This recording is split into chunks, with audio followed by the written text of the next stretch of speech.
Jesus aqui estava dando um ensinamento aos seus servos, transmitindo a palavra do Senhor para aqueles que estavam lhe ouvindo naquele momento. Todos encontraram Mateus capítulo 13, versículo de número 24, que nos diz: e propôs-lhe outra parábola, dizendo: o reino dos céus é semelhante ao homem que semeia boa semente no campo. Mas dormindo os homens, veio o seu inimigo, e semeou no joio no meio do trigo, e retirou-se. E então a erva cresceu e frutificou, e apareceu também o joio. E os servos pais de família, indo ter com ele, disseram-lhe: Senhor, não semeaste tu no teu campo boa semente? Por que então o joio? E eles lhe disse: um inimigo quem fez isto. E os servos lhe disseram: queres, pois, que vamos arrancá-lo? Porém ele lhe disse: não, para que ao colher o joio, não arrancamos também o trigo com ele, deixar crescer ambos junto até a ceifa. E por ocasião da ceifa, direi aos ceifeiros: colhei primeiro o joio, atai-o em molhos para queimar, mas o trigo ajuntai-o no meu celeiro. Poder assentar nesta noite no nome de Jesus Cristo. Aqui, meus queridos e amados irmãos, quando se falamos em parábola, parábola nada mais é do que uma comparação que o Senhor está fazendo de uma coisa com a outra, ou demonstrando o seu reino para conosco na terra. E ele queria ensinar o seu povo que estava ali, queria ensinar a sua igreja, queria ensinar os seus filhos, queria mostrar para eles como era o reino de Deus.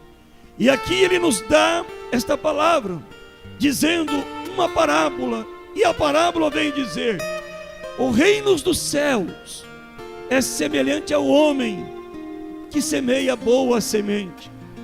Quando olhamos para esta semente, este homem, nada mais é do que está intitulando-se a Jesus Cristo. Se nós olharmos a Bíblia de Gênesis a Apocalipse, nós vamos aprender que a palavra de Deus é boa. Eu nunca presenciei, eu nunca consegui ler uma palavra do Senhor voltada para que nos colocasse em uma servidão, mas sim nos livrando dela para servir a Deus. Então a preocupação que Jesus sempre teve é uma palavra educativa, é uma palavra que nos ensina como devemos agir em todos os momentos de nossa vida.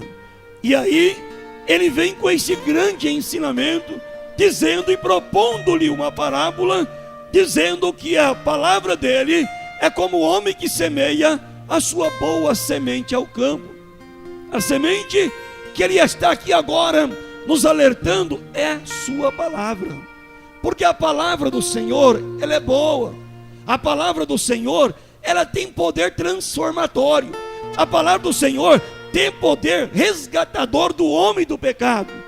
A palavra do Senhor nos diz no livro de Mateus capítulo 11, verso 28, 29 e 30, se aquele que está cansado vai até ele, que ele vai livrar. Não é assim que diz? Vinde a mim quem? Os cansados e sobrecarregados. E aí ele diz: e eu, Jesus, vos aliviarei. Aí ele diz, continuando: tomai sobre vós o meu jugo e aprendei de mim. Então o Senhor está dizendo, nos convidando para chegarmos a ele, porque a sua palavra, ela é viva, como diz Hebreus 4:12. A minha palavra é viva e eficaz, mais penetrante do que a espada alguma de dois gumes. Dois gumes, para quem não sabe, dois fios, afiada dos dois lados. E aqui o Senhor está dizendo aos seus servos o que é que ele estava dizendo, porque ele veio para trazer a boa semente. Jesus veio para nos dar a semente que nos conduz aos céus. Se nós reportarmos lá no livro de Gênesis, capítulo de número 2, 3 ali, nós olhamos que Jesus disse, fez, façamos o homem a nossa imagem e semelhança. E aí Deus fez o homem a sua imagem, plantou um jardim, pôs o homem no jardim, pôs a mulher no jardim, e quando estava no jardim, Deus disse: olha, aqui vocês podem comer, podem beber, podem viver, tenha o melhor. Mas, irmãos, veio alguém que plantou a semente do mal. E o plantador da semente do mal é aquele que nos atrai para as coisas que não são de Deus, aquilo que Deus não quer. A Bíblia nos diz, lá no livro de João, 1 João, capítulo 2, versículos acho que 13, 14, 15, 14, 15, 16, se não me foge a memória, diz assim que a concupiscência do homem está no olho. Quando eu digo homem, a Bíblia diz homem, ele diz no modo genérico, homem, mulher, jovem, criança. Que ele diz assim, ó, vamos lá, vamos ver o que está escrito lá. Se alguém abriu para mim mais rápido do que eu, me ajude aí, por favor. 1 João, primeira epístola de João, capítulo de número 2, 15, 16, 17, que nos diz: não ameis o mundo. Olha bem que Jesus nos ensina: não ameis o mundo, nem o que o mundo há. Se alguém ama o mundo, o amor do Pai não está nele. Esse ensinamento foi dado por Jesus aos seus discípulos e reportado para nós, para que ele nos alerta, nos exorta. O mundo é belo, tem a sua beleza, mas se nós amarmos mais o mundo do que a Deus, nós vamos sofrer uma consequência. Olha o que diz no versículo 16: porque tudo que há no mundo é a concupiscência da carne, é o desejo, a vontade da carne. E diz mais ainda: é a concupiscência dos olhos. Os olhos notam e vê alguma coisa, os olhos desejam, ele quer adquirir, ele quer comprar, ele quer obter, ele quer ter. E às vezes ele faz coisas que não deveriam fazer. Tem pessoas que querem aquilo de todo jeito. Ele faz uma dívida insuportável e depois ele disse: Deus, o diabo me deu um rasteiro. Olha aqui, Senhor, eu não estou tendo condições de pagar. Não é. É os nossos olhos que foram grandes demais. É os nossos olhos que desejaram. E olha o que diz mais o versículo bíblico, né? É a soberba da vida. Não é do Pai, mas isso é do mundo. Aí ele diz no 17: o mundo passa e a sua concupiscência, quer dizer, o seu pecado, mas aquele que faz a vontade de Deus permanece para sempre. Então o Senhor nos ensina a fazer dele a sua vontade. E a vontade de Deus, ela vai de encontro à nossa natureza humana. A nossa natureza humana vai de encontro à vontade de Deus. Mas a minha carne quer, eu desejo, eu quero e assim vou querer. Mas será se é aquilo que Deus quer nos dar? Será se é aquilo que Deus está nos dizendo: olha, eu vou te abençoar nisto aqui? Vamos aqui citar um exemplo muito interessante. Dentro disso aqui, a concupiscência dos olhos e da carne. Hoje, nós vemos aí muitos jovens hoje, aqui tem alguns, já vou dar uma lição, aprendizado bíblico, que todos nós um dia vamos casar, não vamos? Certeza, jovem vai casar. Eu não vou casar mais porque já casei, né? Não quero mais casar. Então vamos lá, o jovem vai casar um dia, mas o casamento desse jovem, ele tem que ser diferenciado, não tem? Sim ou não? O que diz a Bíblia a este respeito? Vamos correr a Bíblia nesta noite. Abre a sua Bíblia, 1 Coríntios, capítulo 7, e versículo de número 12 e 13, que nos diz a palavra do Senhor: mas vós outros, digo eu, não o Senhor, se algum irmão tem uma mulher descrente, e ela consente em habitar com ele, não deixe. E se alguma mulher tem marido descrente, e ele consente em habitar com ela, não o deixe. Sabe o que Deus está dizendo? Que nós, como servos de Deus, temos que tomar cuidado com o nosso relacionamento. Você sabe de uma coisa? Onde o diabo mais trabalha em nossa vida é na nossa família, é no nosso status de família. Ele quer destruir-nos, porque se ele destruir a família, ele destrói o centro de Deus, ele destrói a bondade de Deus. E então vamos continuar o que diz a Bíblia. Verso 34 diz o seguinte, olha o que diz o verso 34. Estou pulando porque poderia aqui citar muita coisa, mas vamos correr para que não ficamos pairados somente em um lugar. Há uma diferença entre a mulher casada e a virgem. Olha bem, há uma diferença. A solteira cuida das coisas do Senhor para ser santa, mas a casada cuida das coisas do marido. Olha o que diz aqui, olha, né? A solteira cuida das coisas do Senhor para ser santa, tanto do corpo como no espírito. Porém a casada cuida das coisas do mundo, em que há de agradar o marido. Aí eu paro e penso, pastor, mas então convém não casar? Não case. Nem todo mundo, né? Nem todo mundo recebeu, como Paulo disse, que seja igual a eu. Não case. Mas eu não posso fazer apologia e dizer, irmão, não case não. Não é isso que eu estou dizendo. Case. Você tem desejo de casar? Case. Se você não tem desejo de casar, você acha que pode suportar sem casar? Fique sem casar, porque aí você vai adorar a Deus com o seu corpo. Vamos continuar um pouco mais a Bíblia. Verso 37 ao 40 nos diz: todavia, o que está firme em seu coração, não tendo necessidade, mas com poder sobre a sua própria vontade, se resolveu isso no seu coração, guardar a sua virgem, faz bem. De sorte o que dá em casamento faz bem, mas o que não dá em casamento faz melhor. A mulher casada está ligada pela lei do marido, enquanto o marido vive. Mas se falecer o marido, fica livre da lei para casar com quem quiser, contanto que seja no Senhor. Seja mais bem-aventurada se ficar assim, com o meu parecer, que também cuido que tenham o Espírito de Deus. Aqui, Paulo está dizendo, nos ensinando, dizendo que o nosso casamento tem que ser no Senhor. Se nosso casamento ser no Senhor, o que é nosso casamento ser no Senhor? Vamos esmiuçar isso aqui. Ele está dizendo, olha, eu como um cristão, eu devo me casar com um cristão. Eu devo me casar com uma pessoa que é cristã, que professa a mesma palavra, a mesma língua que eu tenho, a mesma maneira, porque ele adora o mesmo Deus. E alguém poderia dizer, Paulo foi muito pesado aqui. Mas vamos ver o que diz a Bíblia, porque a Bíblia nos dá respaldo de tudo. Eu vou chegar em uma situação para chegar na lei que Deus disse. Se você quiser me acompanhar juntamente comigo, vamos lá no livro de Esdras, capítulo de número 10. Vamos ver o que diz o nosso irmão Esdras. Quem é Esdras? É um sacerdote que veio da Babilônia com um grupamento de pessoas, e ele veio e levantou o templo do Senhor, porque a ele foi concedido que levantasse o templo do Senhor. Esdras, capítulo 10, do verso de número 1 ao verso número 4. Paz, meus senhores.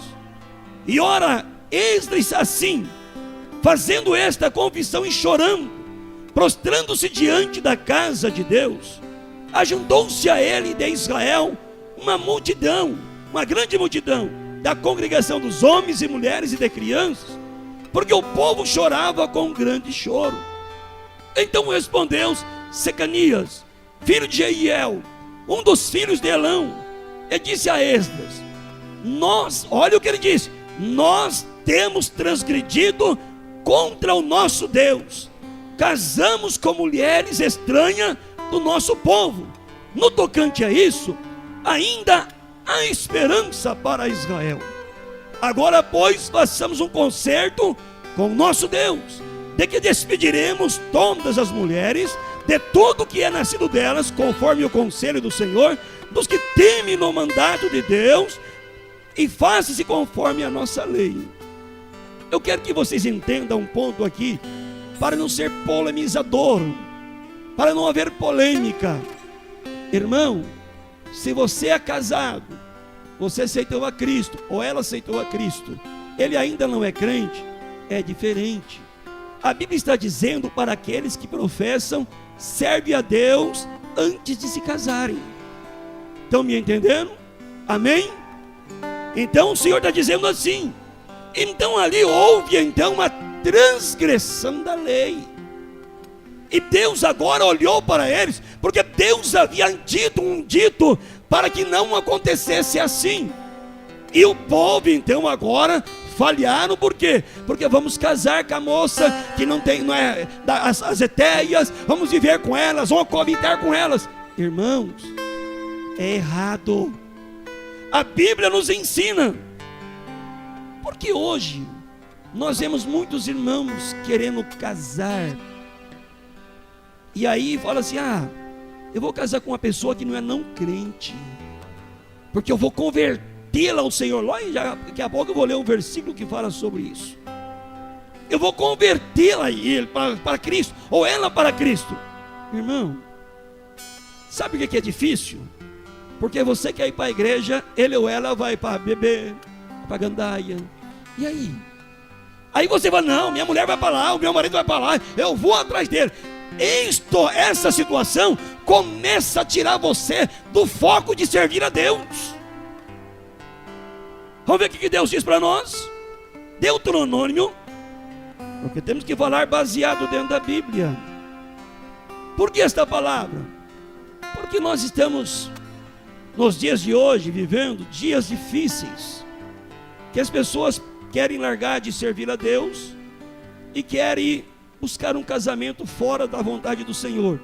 Deuteronômio capítulo 7, versículo 3 ao 6, que nos diz: isto é Deus dizendo: não te aparentará. Vou pegar do verso 2: o Senhor teu Deus, o Senhor teu Deus as tiver dado diante de ti para ferir totalmente se as cidades, as destruirás, não fará com elas conserto, e nem delas terá piedade.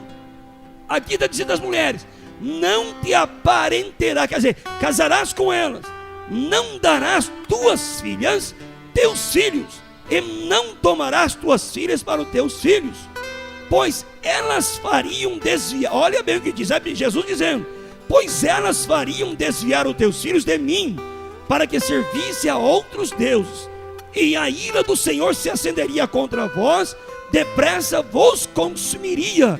Diz mais: porém assim lhe diz: farei, derrubarei os teus altares, quebrarei as tuas estátuas, cortarei os teus bosques, queimarei o carro, as suas imagens de escultura, porque povo santo és do Senhor teu Deus, e o Senhor teu Deus te escolheu para que fosse o seu próprio tesouro particular, e o povos de sobre a terra que há.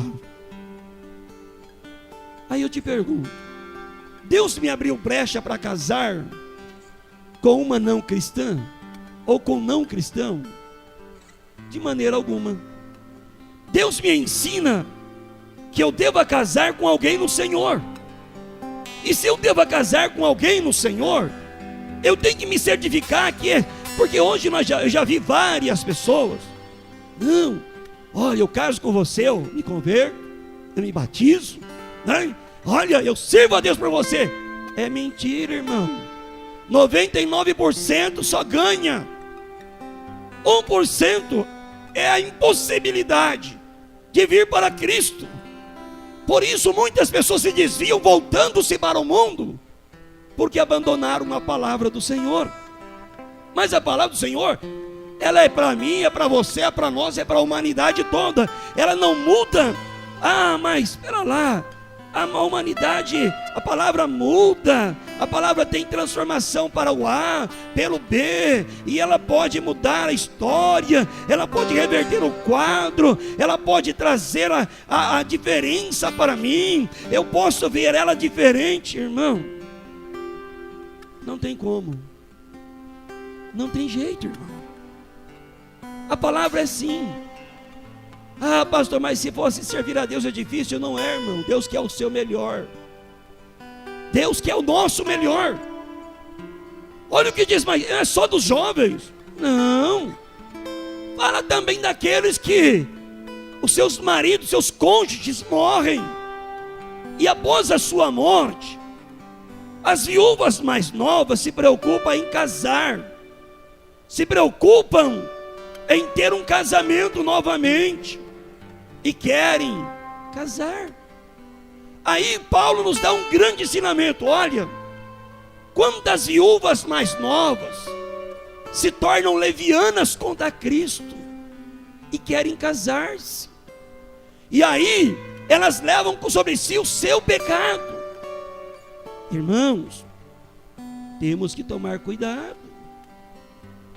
Queremos adorar a Deus, pedimos a Deus que nos ajude. É fácil?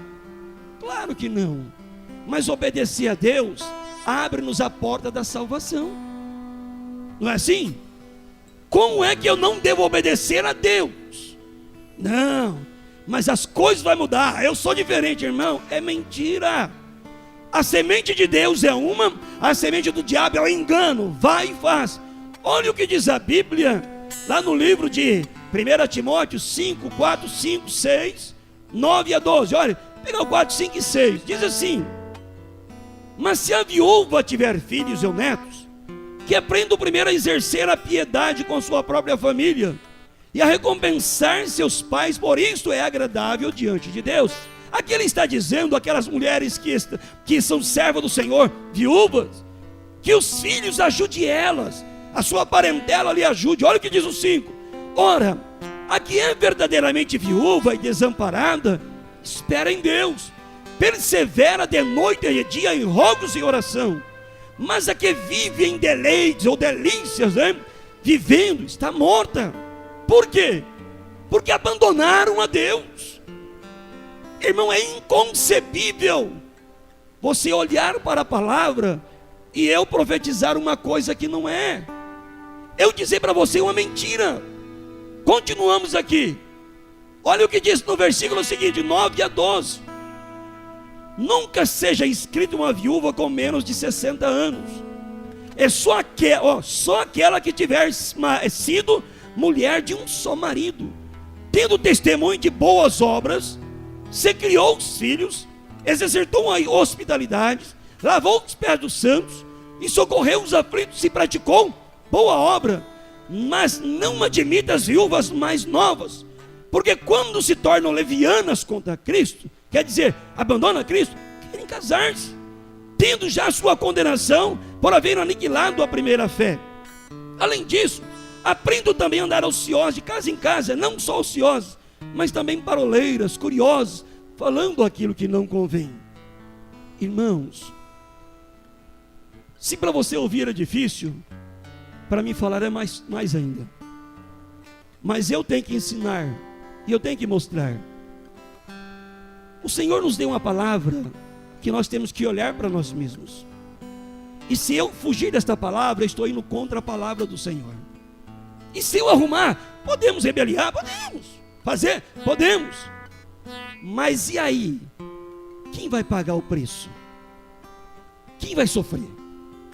É aquele que desobedeceu. É aquele que aceitou aquela condição que é antibíblica. E aí eu pergunto para você, é assim que Jesus nos ensina? Ah, pastor, por isso que o Senhor está dizendo aqui que o Senhor semeia boa semente. É, a semente boa está na Bíblia. Tudo que está aqui dentro, nós devemos segui-la, andar, porque ela nos conduz a Cristo. Ela nos leva em um lugar só. Ela nos conduz a Cristo. Fugindo deste aqui é mentira, é a semente maligna. Irmãos, vamos olhar para nós. Por quê? Vindo o maligno, quando estavam dormindo, semeou uma semente e o joio retirou-se. Só vamos descobrir quando o problema já está, é quando começar a pipocar. Eu vou estudar um pouco a questão do joio e do trigo. Segundo os rabinos lá de Israel, porque a gente tem que entender lá para poder reportar para cá, diz que o joio e o trigo são iguais. Só vai descobrir quando eles estiverem adultos, quando eles estiverem grandes, que vai descobrir a diferença dos dois. E aí o Senhor disse: não arranca eles, deixe eles ali, porque quando arrancar o joio, o trigo sai junto. Irmãos, aqui também podemos dizer, já viu irmãos que quando sai da igreja, de uma igreja, ele quer levar um grupo com ele, e ele quer apresentar aquele grupo na igreja que ele vai? Agora eu fico preocupado com o seguinte, é preocupação minha. Cada um pensa de uma maneira, eu penso da maneira bíblica. Vamos pensar, o que é bom para mim, não é bom para o outro, não é verdade? Não é assim? Se eu gosto de arroz, o outro não gosta? Tem uns que gostam de arroz papa, não gostam? Quem gosta de arroz papa aqui? Só você? Ô louco! Só 2 que gostam de arroz papa? 3? Amém! Né? Mas quem gosta de arroz soltinho? Oh, maravilha, não é gostoso? Agora, se você for comer arroz papa dele, que gosta de arroz papa, você vai dizer, arroz difícil de engolir. Porque você não gosta do arroz papa. Ah, mas quando é um arroz soltinho, aí quem gosta vai comer, gosta do papa, vai comer o soltinho, vai dizer, tem que comer, né? Eu gosto do papa, eu gosto daquele que cola na boca. É assim. Mas o Senhor nos dá um ensinamento que nós devemos prosseguir na caminhada. Por isso, a mensagem, o subterfúgio, o caminho, parece o mesmo. Eu já vi vários irmãos que fizeram isto. Sabe o que aconteceu? Muitos desviaram. Muitos morreram. Eu me lembro de um agrupamento um dia, vou contar daqui porque tem que contar onde vive. Uma pessoa fez e saiu, e foi para outra igreja, e foi lá, e levou uma congregação, uma parte da igreja, foi embora. Problema. Fazer o quê? Vou matar, vou arrancar o resto de cabelo? Vou nada, fazer o quê? E foram. Irmão, daqueles que foram, o rapaz recentemente havia saído das drogas. Sabe o que aconteceu? O rapaz voltou para o mundo do crime. Sabe o que aconteceu? Mataram o rapaz. Agora eu paro e fico pensando com os meus. Eu penso comigo, você pensa com você. Quem vai pagar o preço desta alma que saiu? Aonde vai ser cobrada? De quem? Daquele que convidou, daquele que incentivou, daquele que chamou. Por isso na igreja eu falo de boca aberta, de coração aberto para Deus. Eu não convido ninguém para ser membro da igreja. Sabe por quê? A pessoa vem pelo Espírito de Deus. Sabe por quê? Porque se eu convidar, eu fico preso, enlaçado, estatelado com aquela pessoa. Mas quando Deus traz, eu sou livre. Porque quem opera não é nós, é o Espírito Santo de Deus. Então a minha preocupação é essa. Irmãos, quando o Senhor nos fala esta questão, eu entraria em diversos setores aqui nesta noite. A mensagem divina e a mensagem maligna, a semente de Deus e a semente do inimigo. Tudo aquilo que é contra a palavra de Deus. Se eu aqui no púlpito proferir algo que é antibíblico, não é você que vai me julgar, é Deus que vai me julgar. É Ele que eu vou prestar conta. E tudo aquilo que nós fizermos, nós prestaremos conta para Deus.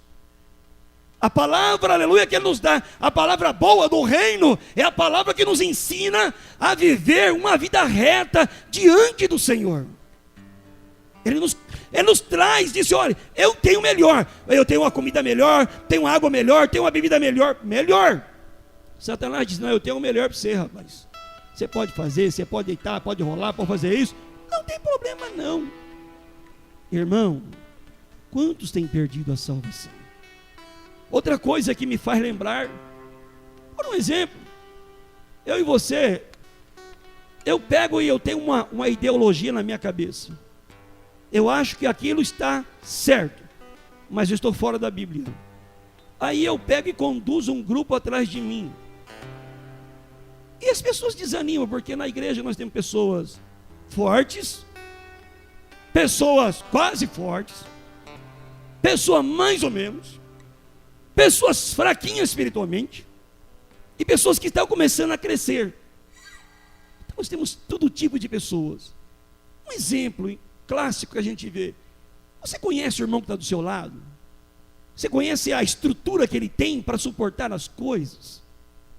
Nós não conhecemos. Nós não sabemos a estrutura dessas pessoas.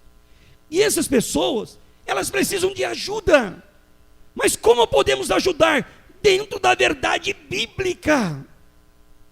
Eu não posso ajudar alguém fora da Bíblia, porque se eu sair da Bíblia, eu peco contra Deus. E pecar contra Deus é o que eu menos quero.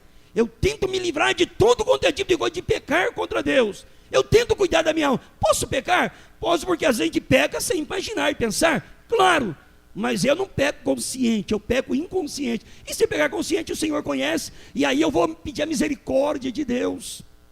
Por isso eu tento não pecar. Eu tento evitar. Não sou melhor que ninguém, eu olho para mim. Eu cuido de mim. Eu cuido da minha família, dos meus filhos. Eu tento cuidar dos irmãos. Estou nesta noite trazendo um ensinamento. Para uns é balela. Para outros, pastor arrogante. Para outros, para que eu vi isso aí? Para outros, é um ensinamento. Estou trazendo um ensinamento. E isto é responsabilidade pastoral. E eu tenho que fazer. Porque amanhã Jesus vai cobrar das minhas mãos. E aí? É você que vai pagar? Não, sou eu. E para eu não pagar, eu tenho que ensinar. Não é assim? A Bíblia diz, é Provérbios 22:6. Ensina o seu filho no caminho que deve andar, não é assim? Porque quando ele crescer, ele não desvia.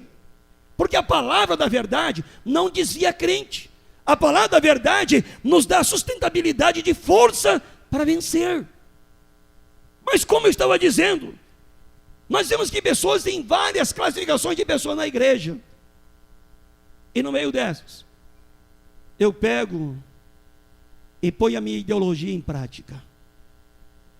A minha mente, eu coloco meu idealismo. E aí, aquela pessoa ouve aquilo, e aí ela não tem suporte suficiente para digerir aquele alimento. E aí ela vai e cai. Ela vai, começa a desanimar-se, começa a entristecer-se por aquilo que eu fiz, que eu falei, que eu deduzi, que eu pensei, que eu agi, que eu achei que era. E aí o que acontece? A pessoa vai se esfriando, e aí ela já não começa a vir mais na igreja, começa a cortar a volta dos irmãos, começa a abandonar a Cristo. E onde está o problema? Está naquele que provocou.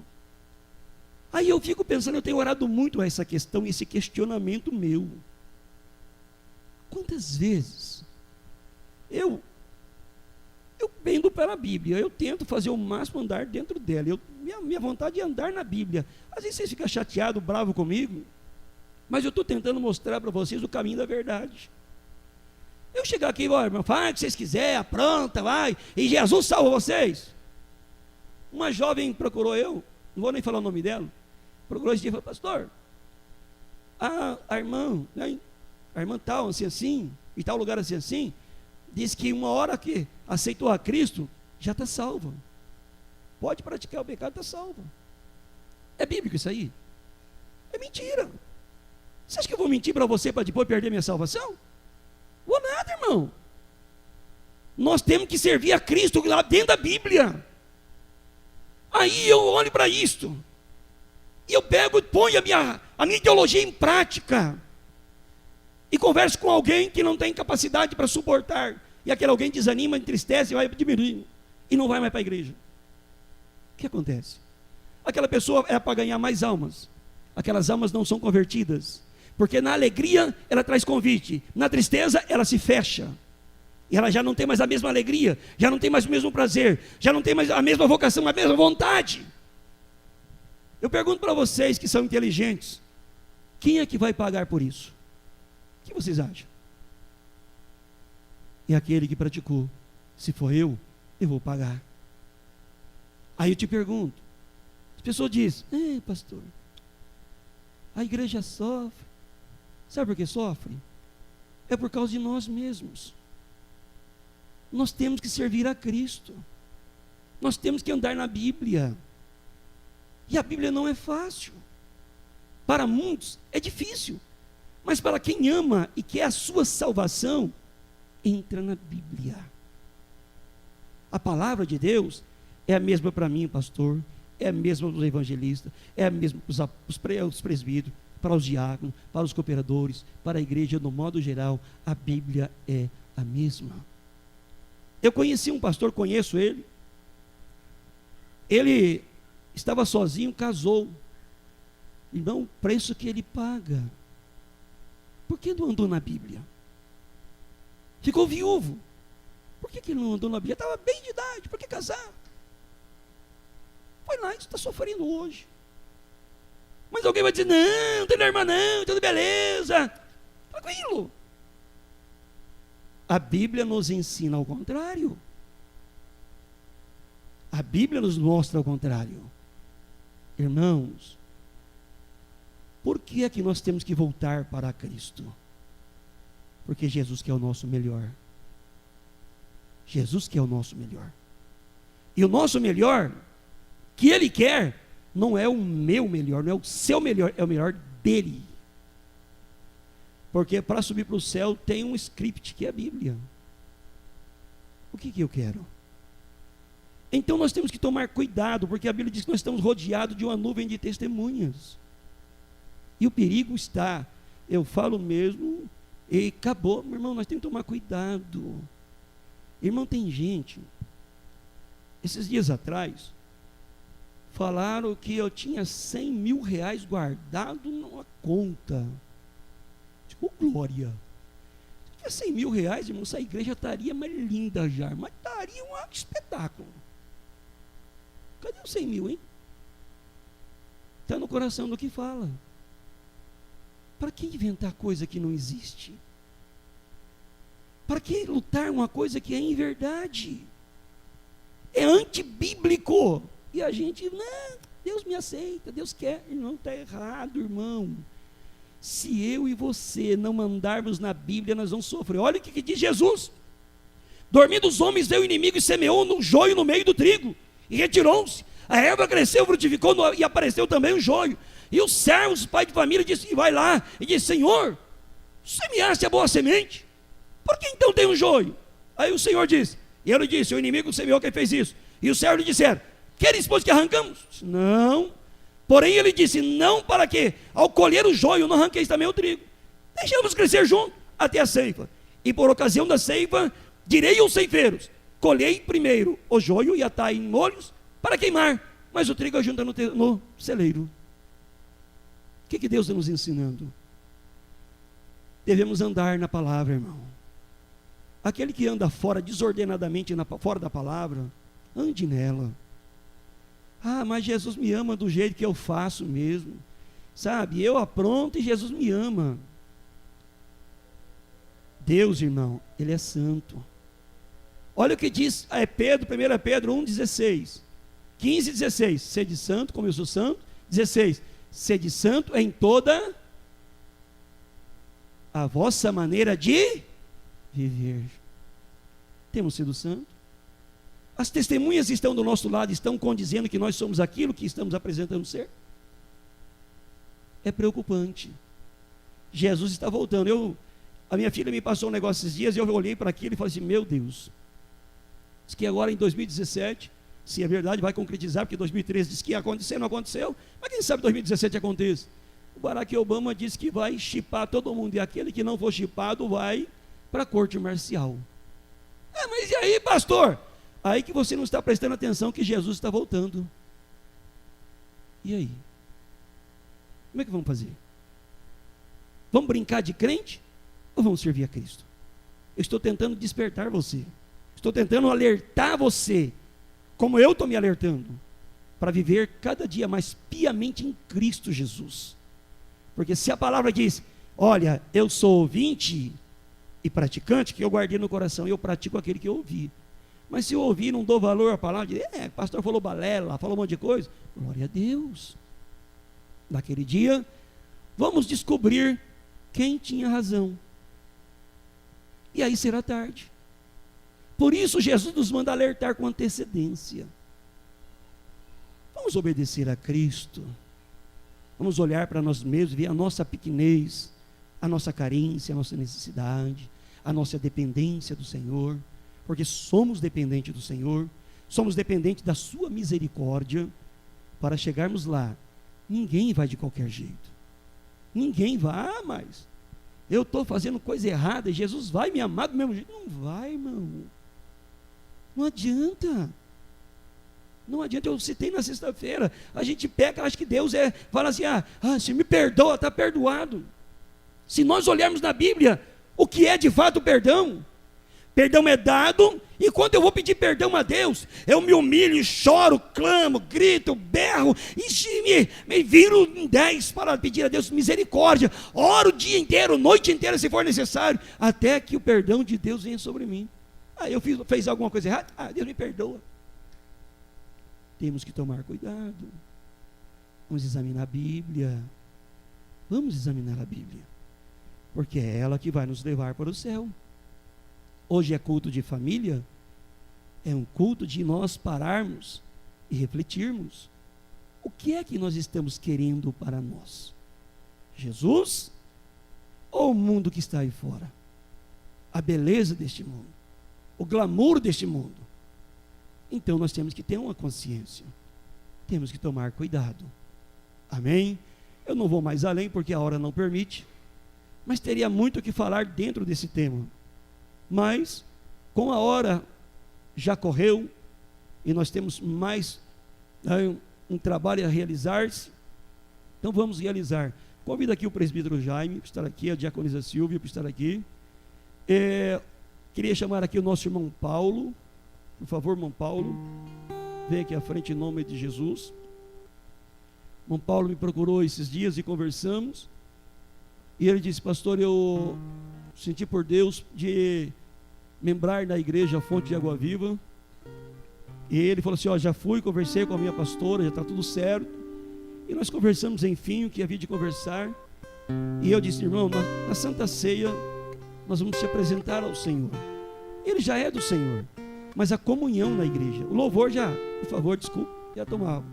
A igreja Fonte de Água Viva concorda que o nosso irmão Paulo faça parte, a partir de hoje, da membresia desta igreja, desse corpo de Cristo aqui no Pindorama, amém? Que Deus te abençoe, irmão Paulo, em nome de Jesus, porque o amém é a ligação nossa no reino de Deus. Colocamos-nos em pé e abramos as nossas Bíblias no livro de 1 Coríntios, capítulo 23. Pastor, mas de novo, até Jesus voltar, vamos falar, né? Aqui está um texto muito importante para nós. Diz a Bíblia, porque eu recebi do Senhor o que também vos ensinei, que o Senhor Jesus, na noite que foi traído, tomou o pão, e tendo dado graças, o partiu e disse, tomai e comei, isto é meu corpo que é partido por vós, fazei isto em memória de mim. Semelhantemente também, depois de cear, tomou o cálice, dizendo, este cálice é o novo testamento no meu sangue, fazei isso todas as vezes que beberdes em memórias de mim. Porque todas as vezes que comer este pão e beber este cálice, anunciais a morte do Senhor até que venha. Portanto, qualquer que comer este pão ou beber o cálice do Senhor indignamente, será culpado do corpo e do sangue do Senhor. Examine-se, pois, o homem a si mesmo, e assim coma deste pão e beba deste cálice. Porque o que come e bebe indignamente, come e bebe para sua própria condenação, não discernindo o corpo do Senhor. Quando eu digo aqui, indignamente, é quando a pessoa está no pecado. Que pecado, pastor? Pecado que você sentiu, que você viu, que você pecou diante de Deus. Aquele pecado, mas qual é o pecado? Pecados que você cometeu, que você fez gravemente diante do Senhor. É um pecado, mas eu estou triste com o irmão Júnior. Irmão Júnior, me perdoa. Reconcilie com o seu irmão. Então é uma oportunidade, eu estou orando agora. É o momento que você possa reconciliar com o seu irmão, com sua irmã, e participar do corpo para a glória do Senhor. Oramos. Pai Santo, nós te louvamos diante de ti, pois diante do teu nome santo e maravilhoso, ó Deus, queremos te enaltecer o seu nome, pois tu és grande e maravilhoso. Muito obrigado, Deus, por mais uma oportunidade de estarmos aqui diante de ti, ó Deus. Ora, o Senhor conhece os nossos corações, aonde falhamos, aonde erramos e pecamos diante de ti. Perdoa-nos, ó meu Pai amado, os nossos pecados, aqueles pecados que cometemos, que ora, ó Pai amado, ó Senhor, erramos e não temos percebido onde erramos, mas temos aqueles pecados, Deus, que nós pecamos sabendo, a esse, meu Deus amado, é necessário se comunicar e haver o perdão. Pai Santo, venha nos guardar de pecarmos contra ti e tomarmos a tua ceia indignamente, Senhor. E aí sim, meu Deus amado, o pecado é maior. querido Deus, venha nos guardar, venha nos perdoar os nossos pecados. É o que pedimos, no nome de Jesus. Amém e amém. O presbítero Jaime estará consagrando neste momento o pão, consagrando-se ao Senhor para participarmos no nome de Jesus. Senhor Jesus, sabemos, meu Pai, que esse pão foi fabricado, foi confeitado por mão de homens, Pai. Mas estamos aqui nesta noite, meu Pai, entregando ele a Ti, Senhor, para que o Senhor possa, meu Pai, se transformar no corpo do Cordeiro, Pai. O Cordeiro que tira o pecado do mundo, Pai. Pai, nós vamos participar desse pão, Pai, e Ele vai nos dar força, Ele vai nos libertar, Ele vai arrancar, Pai, todas as nossas doenças, meu Pai, para que nós possamos suportar, meu Pai, as afrontas do dia a dia, meu Pai, através do corpo de Cristo, Pai, em nome do Senhor Jesus. Amém. Amém. Todo aquele que foi batizado, está pronto para tomar a ceia, pode tomar a ceia. Aquele que não é batizado, não está pronto, você examine-se você e aí toma. Enquanto o louvor estará louvando, como de costume, a diaconia estará servindo a ceia em nome de Jesus.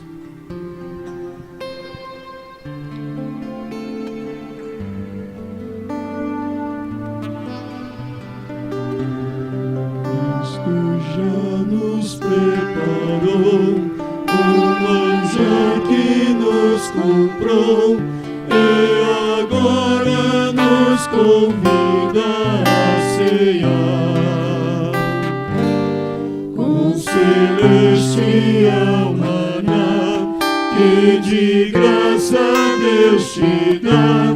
Vem faminto tua alma saciar, vem cear, o Mestre chama, vem cear. Mesmo hoje tu te podes saciar, poucos pães multiplicou, água em vinho transformou. Vem faminto a Jesus, vem cear. Eis discípulos a voltar, sem os peixes apanhar, mas Jesus os manda outra vez partir. Ao tornar a praia então, vendo fogo, peixe, pão, e Jesus que os convida a ceia vir. Vem cear, o Mestre chama, vem cear. Mesmo hoje tu te podes saciar,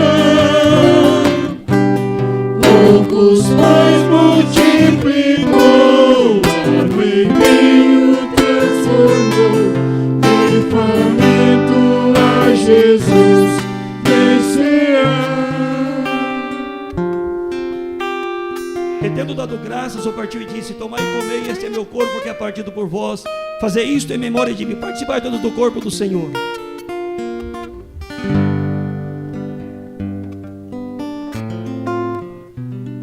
Estaremos consagrando neste momento um vinho ao Senhor em nome de Jesus. Senhor Jesus, sabemos que estamos aqui, Pai, diante de um suco de uva, Pai. Pai, estamos apresentando a Ti e o Senhor vai transformar no sangue do Cordeiro. O sangue do Cordeiro, aquele que tira o pecado do mundo e que vai alimentar todas essas vidas aqui, Jesus, para que eles possam, Pai, caminhar na Tua bondade, no Teu amor, meu Pai, que eles possam, Pai, ser salvos pela Tua graça, Senhor, em nome do Senhor Jesus. Amém, Jesus. Amém.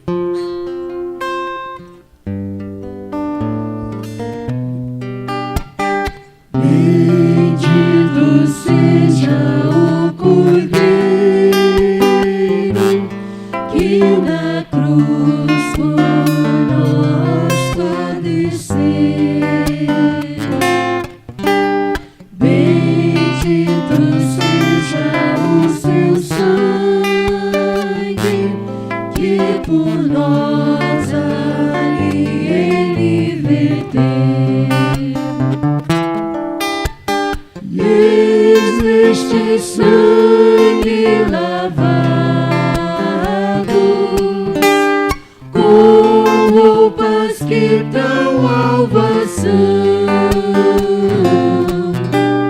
os pecadores remidos que perante o seu Deus já estão.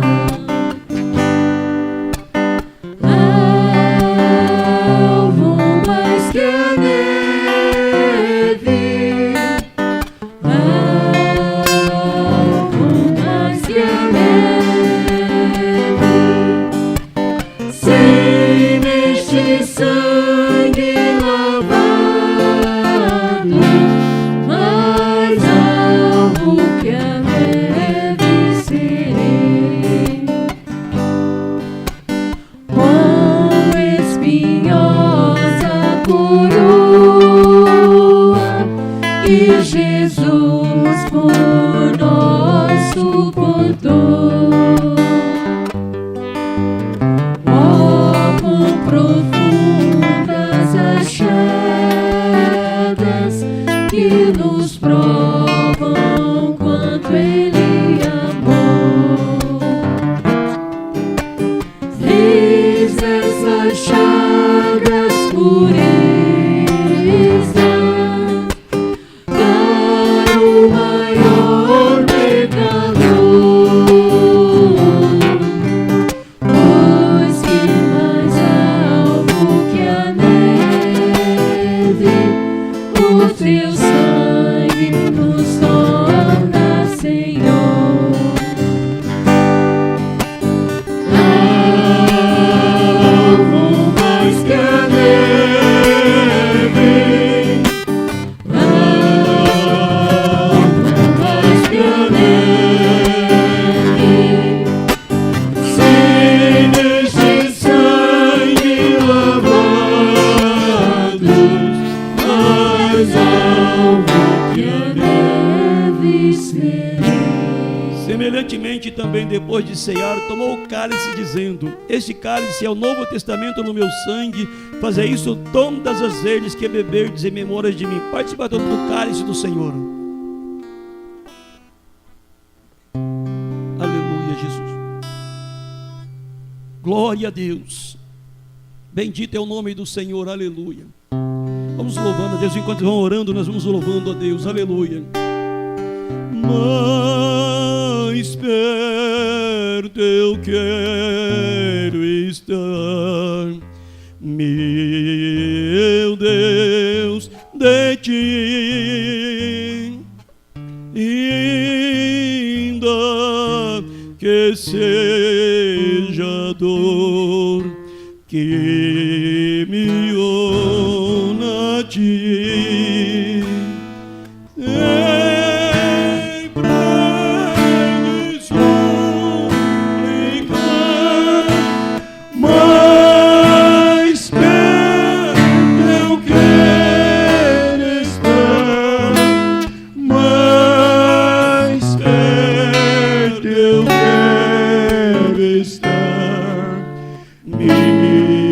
Meu Deus, de ti, andando triste aqui na solidão, mas de descanso a mim, teus braços dão. Nas trevas vou sonhar, mas perto eu quero estar, mais perto eu quero estar. Meu Deus, de ti, minha alma cantará a ti, Senhor, e em Betel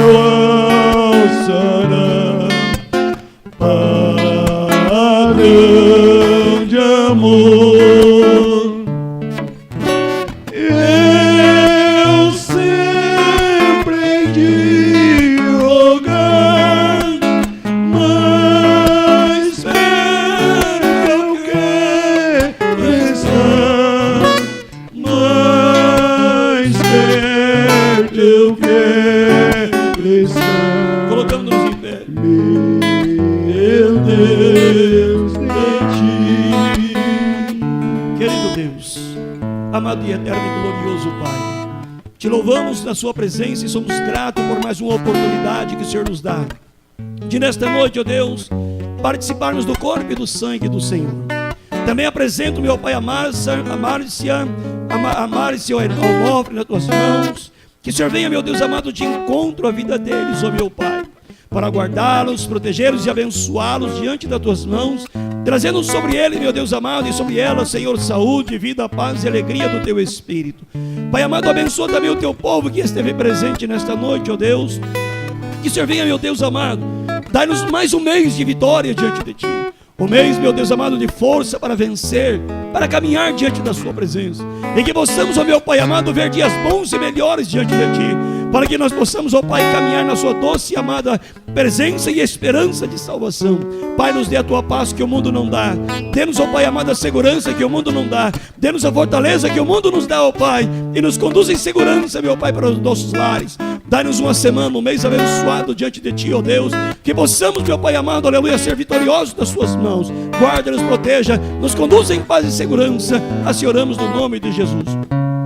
Por isso, que o grande amor de Deus, que a graça do Senhor Jesus e a comunhão do Espírito Santo reine e repouse no meu, no seu, no nosso coração. E a igreja de Cristo diz: cumprimento o irmão, com a paz do Senhor. Cristo te leva em paz e a paz do Senhor.